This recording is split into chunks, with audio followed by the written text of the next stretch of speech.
अकोल्यात राष्ट्रवादीचे माजी आमदार तुकाराम बेडकर यांचं पार्थिव पंचत्वात विलीन। कुंभारी गावातील बीपीएड महाविद्यालयाच्या मैदानावर पार पडले अंत्यसंस्कार। उद्योगमंत्री उदय सामंत यांनी घेतली अधिकाऱ्यांची झाडाझडती। नांदेडमध्ये उद्योग भवनामध्ये घेतलेल्या बैठकीत कार्यालयाच्या अवस्थेवरून बैठकीत सुनावले खडेबोल। मालमत्ता कर थकवल्यामुळे महानगरपालिकेच्या कर निर्धारण आणि संकलन खात्यानं डीबीएस रियालिटी कंपनीच्या चांदिवलीमधील 18 मालमत्तांवर आणली टाच। कंपनीकडे 178 कोटी 64 लाख रुपयांची थकबाकी। 21 दिवसांमध्ये कर भरणा न केल्यास मालमत्तेचा लिलाव केला जाणार।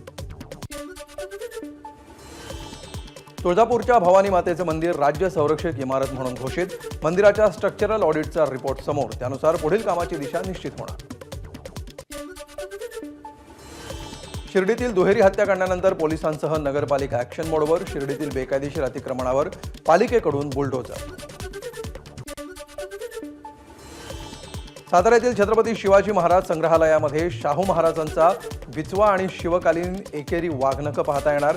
शिवकालीन वाघनखं नागपूरला गेल्यामुळे त्या ठिकाणी शाहू महाराजांचा बिचवा आणि वाघनखं ठेवली। नागपूरच्या पंचशील सिनेमागृहामध्ये छावा सिनेमा पाहण्यासाठी नागरिकांची गर्दी।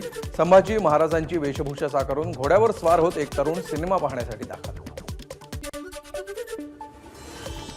नव्या मुख्य निवडणूक आयुक्तांची लवकरच निवड। कायदा मंत्रालयाने बोलावली 17 फेब्रुवारीला बैठक। सूत्रांची माहिती, पंतप्रधान मोदी, विरोधी पक्षनेते राहुल गांधी आणि कायदा मंत्री निवडणार नवे आयुक्त।